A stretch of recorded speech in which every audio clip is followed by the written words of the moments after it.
Hey everybody, good morning. This is Tim, Ozark Tim, and I'm at the Pea Ridge military battlefield site where I believe it's I want to say 1863, there was a major battle here.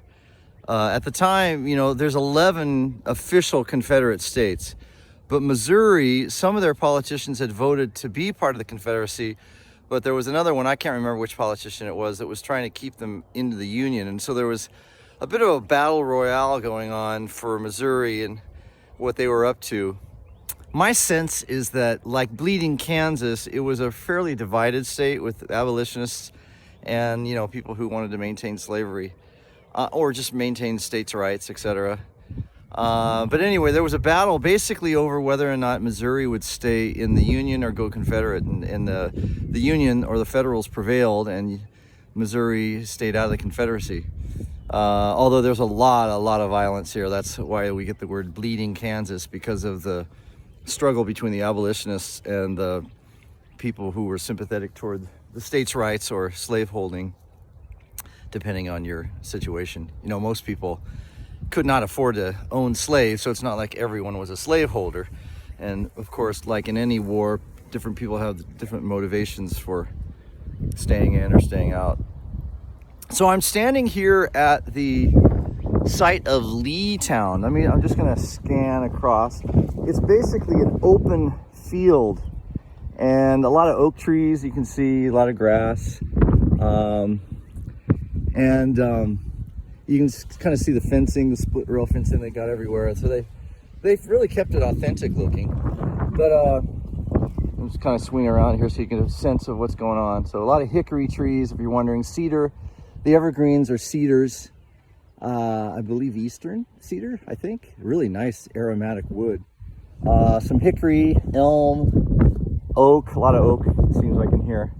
But anyway, I know about the woods well because I've been chopping them ever since we moved here, especially since we moved into our house in last July. But fortunately, we've been able to burn a lot of wood and not turn on the electricity for the heat. So we have electrical heat and no gas at all. So I don't have a gas bill anymore, which is great. I just have an electric bill. And, it's pretty high in the summer because we're running the air conditioning all the time because of the humidity. But that won't be the case this summer because we're gone. We're coming to you, West Coast. August, half of September, we'll be gone, and our kids are going to be watching the house and so forth. So anyway, I'm here because this was the site of a field hospital. Apparently, all this area used to be like a little town. They call it a hamlet. It had a school and some cabins and a few other things that would make up a hamlet or a really dinky little town. But apparently there was a big yellow house somewhere in this vicinity, in this open area. And it was basically the field hospital that the Union, actually both sides, had their soldiers, wounded soldiers, coming into it. And they apparently set up little yellow ribbons or markers to mark the way for the walking wounded.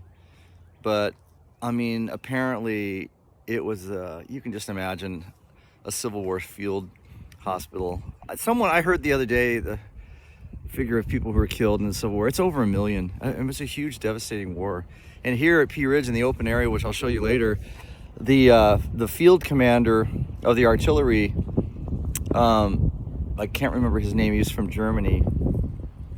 He basically had all the cannons, field artillery lined up, and they just fired straight into the Confederate like a wall of steel and shrapnel. And there's a quote from him where he's looking through his telescope or his field glass or binoculars, and he said, "Oh yeah, we've blown apart horses and men." And it sounds like it, and it just totally lowered the morale of the Confederate forces here.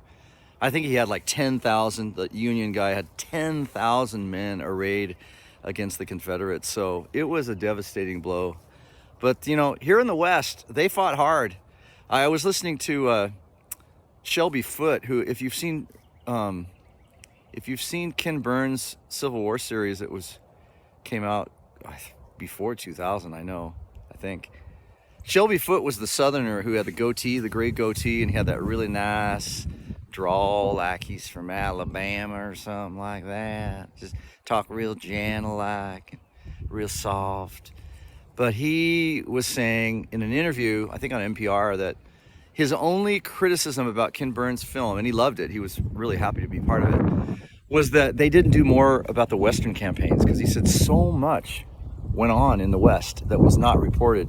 And I'm telling you, since moving out here and seeing all these battlefields, Oklahoma, I had no idea of the Indian involvement, the Cherokee Indian involvement, and that the last surrender, even if it was even after Appomattox, when Robert E. Lee was at Appomattox Courthouse with Grant, it was a Cherokee Indian chief who was the last Confederate. I think it was July of 1865. He was the last Confederate to give up, surrender. I was just shocked. I said, what? And then I learned that the Cherokee actually had slaves. They had black slaves. You know, I mean, it's interesting, you know, when you start asking real people about the real events and you're away from all the propaganda stuff, you start to learn so much more about history. I mean, I learned a lot last week about the Cajun history, and I ate gator meat with my grandson, and man, we were totally immersed.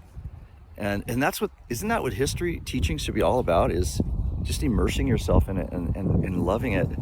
I remember my grandfather used to lay in his trailer when we would go on vacation in Montana, and he would read book after book after book about Custer, Chief Joseph. He loved history, anything about Custer he loved, and he loved Indian history, and he was totally cognizant of the fact that they were mistreated.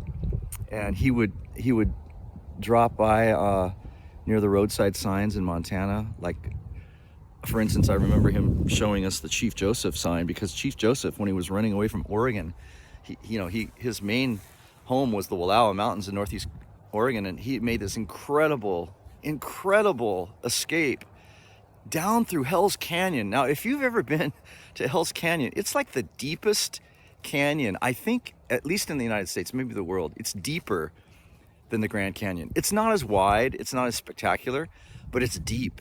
The Snake River is at the bottom of it. I've seen it. I've been at the top of it and looked down. It's a deep canyon. And he took men, women, children, horses down that canyon and back up. I do not see how he did it. I mean, the guy was amazing. And, you know, the sad thing was, as I believe he converted to Christianity, you know, before all this mayhem happened to his tribe. And, you know, you think, what if he would have been treated with more respect, and he would have seen in the white military leaders a little more humanity?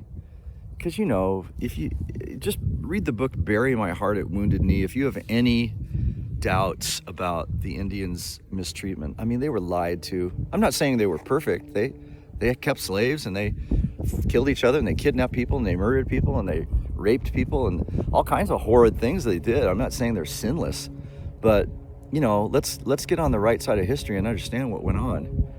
But anyway, Chief Joseph went through Montana, and Yellowstone Park I think it had just become a national park, and he scared the bejeebies out of the tourists that were there to see. Oh, let's look at Old Faithful. Who's that talking about? What's that tribe? Oh, Nez Perce Indians. Oh my goodness. Get in the back, get in the wagon, let's get out of here. Can you imagine? But anyway, my grandfather would pull over the side and say, boys, read and learn. And he would teach us.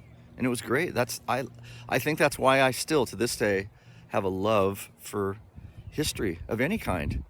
I'm going to Austria, and not this summer, but the next, and I'm going to reread some books I have on Austrian history, just because when I go somewhere, I want to know about it. Like here, I even want to take a geology class. I think they let it when you're 62, or I can't remember the cutoff, but you can actually take college classes for free. So I'm going to avail myself of that opportunity and take a geography and geology class of Arkansas, because I'm fascinated by this. I mean, there is this red kind of I don't know if it's limestone or what, but it's everywhere. It's everywhere. I just got done rototilling and preparing this area above our septic field for some grass. I mean, I dug out so many of those. I'll take a picture of the piles we made. It's ridiculous. But anyway, I got to move on. I'm on my bike. It's freezing cold. I think it was about 28 degrees and the wind's blowing, so I know there's a wind chill because I can feel it on my face. I don't want my nose to freeze off like some Arctic explorer or Everest survivor with a black nose forever. So anyway, I will I'll say goodbye, and I'll show you some more of this battlefield as I move on.